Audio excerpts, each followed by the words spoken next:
Well, that's like I guess we do. definitely like as soon as we left our hometown, it was like we were exiled, wasn't it? Yeah. We didn't have like when we left our hometown, we moved to London and like we just had nothing. We just like worked all day, got home at night.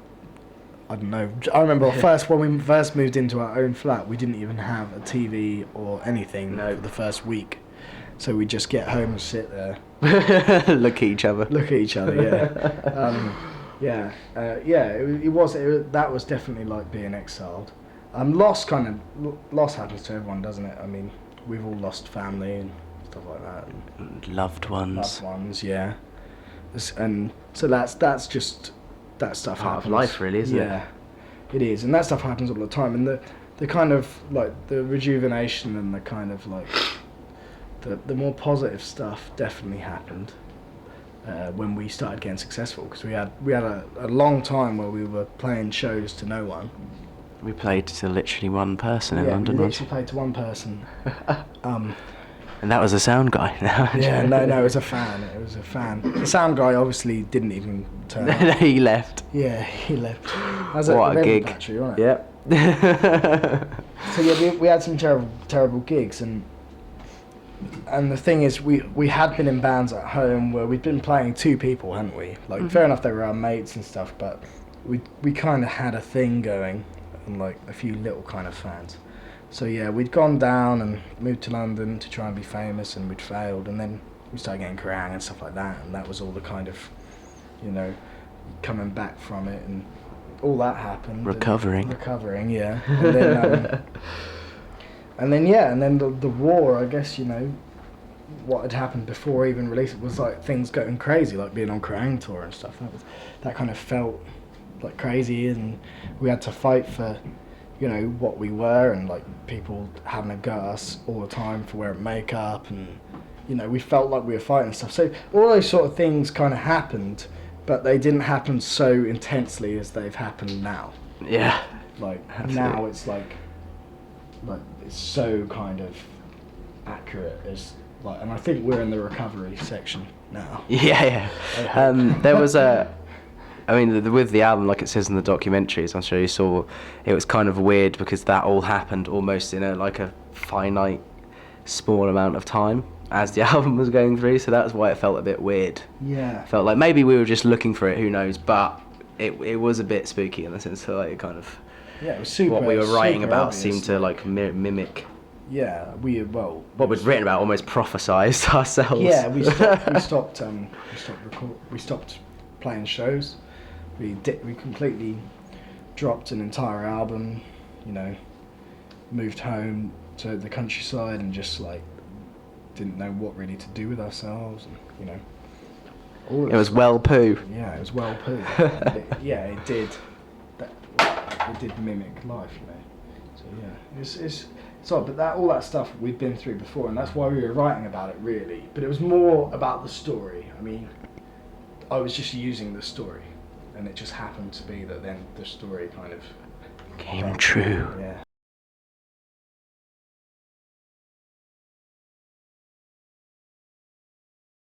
The main thing, which is quite relevant now, is kind of the rebellion of it, and recognizing what is wrong with the world, and what's wrong with the country we live in, and how much is being hidden from us. All I'd like is for people to look a little closer to stuff. Be a bit. It was, and also I guess with our lyrics, even though a lot of them are story driven, we always try, and this is something we've always said from the start, to make them relatable in the sense that the stories are metaphors for real stuff that really happens, and especially the choruses are general kind of much more. The lyrics you'll often find are more sort of open. Yeah. They won't be so specific.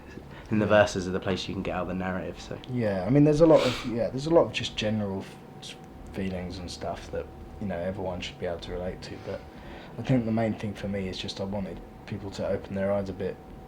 Me included. It helped me writing that story. Helped me kind of look at the way the world is and work out how many things that I haven't noticed that I'm starting to see now. These things that. Just like David Cameron. No, just the way the whole the whole government is run by people who have no who just aren't completely out of touch with the people, the real people, and and that's how it is in the world, Grand Omni, and there's this elite society living off these, and that we're people. They're keeping us poor for a reason. They want us to be on benefits. They want us to be at the bottom so they can be at the top. You can only have so many people at the top, and they need us to stay that way, and that's how they get power. They use us as a scapegoat, and then they...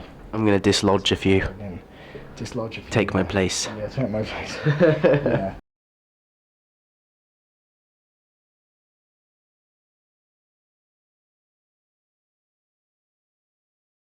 Yeah, definitely. Absolutely, yeah. Like, Especially, I think there's a degree of like numbing that goes on. I think with like all the stuff that we have access to, and we can just plug ourselves in now. I think a lot of people just kind of retreat in on themselves, and they kind of blind themselves to kind of issues there are around them. Their fortifications where they implore for salvation. That is Twitter and Facebook and stuff like that. It's just like those it's like this is what we do now. We any thoughts we have, we immediately snuff them out by wasting our time staring at a screen doing this. Do you know what I mean? I do it as well. I'll sit there. Sometimes I'll sit there. I haven't got any internet, and I'm just pulling it. See, the thing is, I've been doing a lot of reading on this. Not reading, actually listening. I've been watching a lot of stuff around it, and it's quite an interesting subject. We won't go into it all, but I think with that kind of thing, technology and the access of information that we have now, it can be a brilliant or crap thing. Like, you have all this access to amazing things if you decide to seek them out, whereas usually people don't. Yeah. But technology can be an extension of ourselves. It can be used to enhance things, or it can be used to... Yeah, there's other great things, like, in a way, technology is like when the Sex Pistols happened for rock music. Like, suddenly everyone could do everything, and technology has given the same sort of thing. We can now record in our own living rooms to an extent. I mean, you don't get that amazing sound, but you can do things that you wouldn't have been able to do even when we started out. Like recording, we had to go round our friend Nick Roll's house, and he had an 8-track recorder or something, because you couldn't record on your laptop. Well, you didn't have laptops. So. Now they have GarageBand on the iPhone 6. Yeah, exactly. Now you can do stuff like that. So I think it's made it easier for people to be creative in a way that they couldn't have done years ago. But at the same time, it's slowly dismantling everything. So it's a horrible beast, technology. But yeah, it's also affecting our political landscape and relationships, everything. It's like a disease.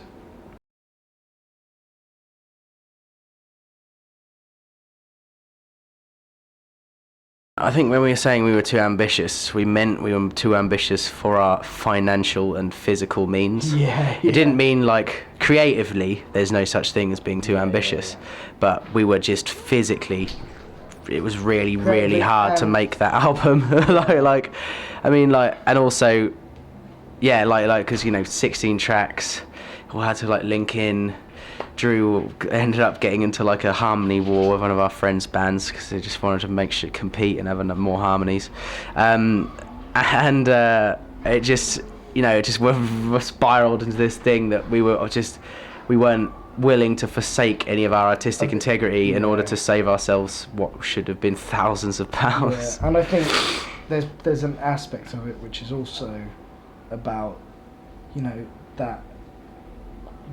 that should have been our 4th album, really, or our 5th album. At that point, we weren't the rock. At that point, the rock community wasn't prepared for it. If we'd have been a massive band, that's something that you'd expect from a massive band, like a crazy concept album, opus sort of thing. But we were just releasing our 2nd album on our own label, with no backing from anyone. So I think a lot of people were confused by it, and we were too ambitious, but we're all very happy that we did it. especially now because it paid off, you know.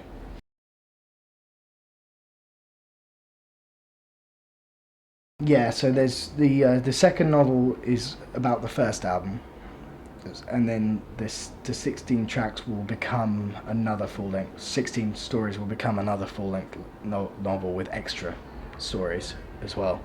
16 stories are completely, they just follow one another, so it's like a novel. It's just in chunks.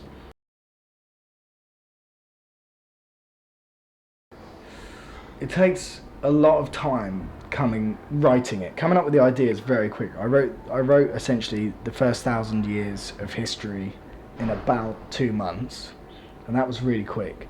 But the actual writing of the novel is so much harder because you have to do all the filling in the gaps, and that's really difficult, especially if you're not very sort of technically English minded or whatever. Like I'm not great at writing, really. I've got ideas, but I'm not a brilliant writer, so it's quite hard for me to do that, and it does take a long time. I mean, some of those stories, by the time we got to the end of the stories, I was writing them week by week. So I'd finish the one, it would be released the next day, and then I'd start writing the next story the next day, and I'd be writing, each story would take me a week.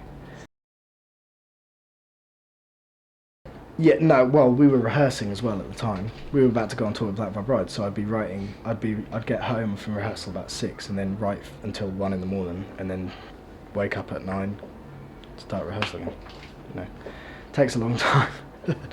Yeah. No rest for the beverage. No rest for the beverage, yeah. I mean, Shane works harder. He'll be working till like 4 in the morning sometimes. Maniac, I can't do that. I need to go to sleep at some point. Totes mental. Totes mental.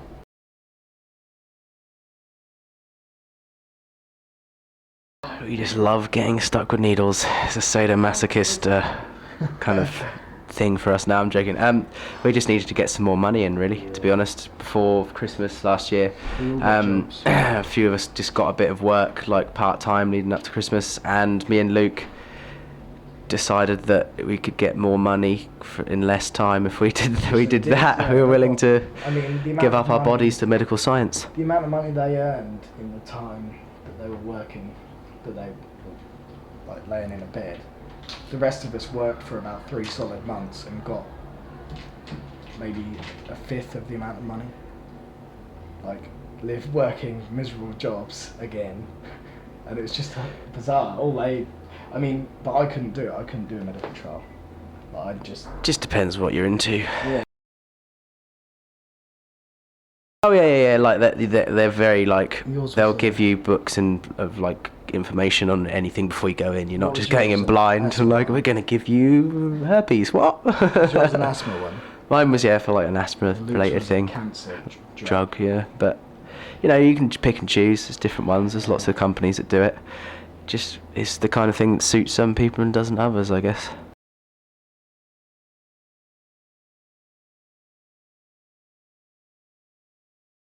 Well, I don't know. Things are pretty positive at the moment. I just hope that we can keep growing, and doing this tour and releasing this album has been pretty empowering. It feels like we weathered something. We came out the other end and got better. So I think if we're proof of anything, it's that you can fight the status quo. You can go against what everyone thinks you have to do and still come out, relatively on top. Yeah. You know what I mean? At least at a level plane. Any other band would have split up by now, but we do have Unbreakable Hearts. We just toured Europe twice. We're going back to Europe. We're on a massive headline tour. Like pretty key. We're playing the second stage at Download. Do you know what I mean? Like we've clawed our way back up, and we're not gonna let ourselves drop again. This is it now. So bring it on. Bring it on.